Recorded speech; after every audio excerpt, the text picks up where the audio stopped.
Creative Writing Tips by Pauline Jones. Suspension of disbelief. I'm sorry to have to break it to you, but Klingons don't actually exist.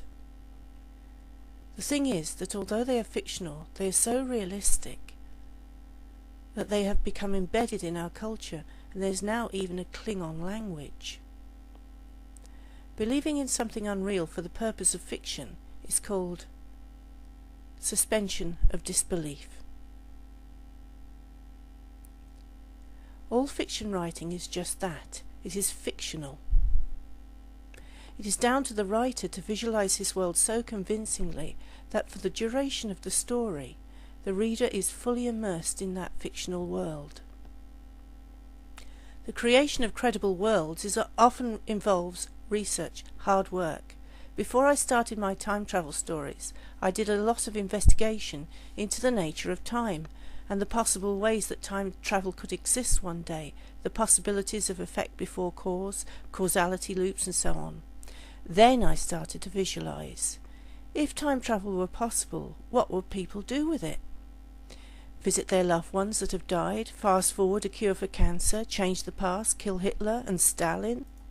Buy up things in the past that would be valuable in the future, look into future fashion trends, future technology and diseases, go on 2 weeks vacation, then go back and have it all over again, and on and on and on.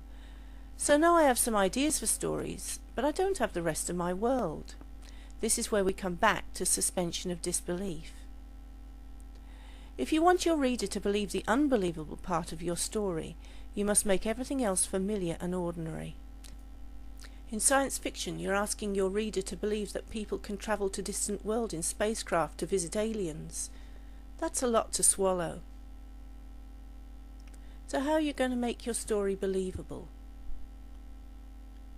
One way is to make your characters realistic. They may be aliens, but they must believe in love and justice and money, just like humans. They must still have hopes and dreams and ambitions, just like humans. They may be 1,000 years into the future, but your reader will feel more at home if your characters do familiar things like worry about their looks, own pets, forget things, need loving relationships, pay taxes, have a religious belief. These things have been common to man throughout history and are not likely to change in the future.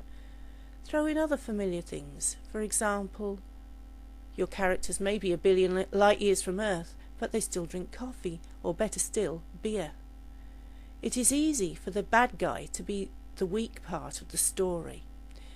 You need them to be larger than life and capable of heinous crimes, which means they can easily become clichés. A believable bad guy is a hard thing to craft. One trick is to give him a reason for his depravity. You can give him a difficult childhood, but you must be careful that you don't make his parents unbelievably bad. You can give him a drug or drink problem. You can make him greedy for money or power.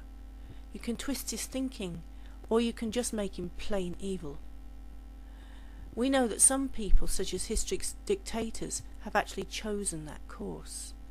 The point is to make the bad guy as three-dimensional as the good guy, so that the reader has some understanding of him and is more likely to find him convincing. Don't make any of your characters do something just for the sake of the story. They must always act within their character, even if this takes your narrative off into unexpected directions.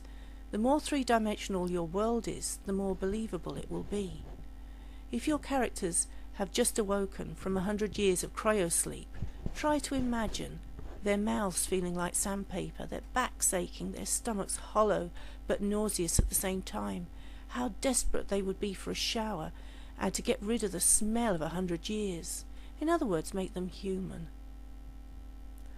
A word of warning. While most people seem well capable of describing romantic feelings, a lot of writers do an unsatisfactory job of grief. The pain of this deep emotion can be specific and profound, so if you haven't experienced it, don't go there. It also makes sense to write mostly within your gender. Some experiences are common to both sexes, but if you're writing about the opposite gender, don't go too deep. Be careful about setting stories within living memory. This is a big warning. I was alive in the 60s. If you weren't and you make a mistake, I will know. Writing about what you know makes your work more authentic and easier to relate to, but that does not mean there is no room for the imagination.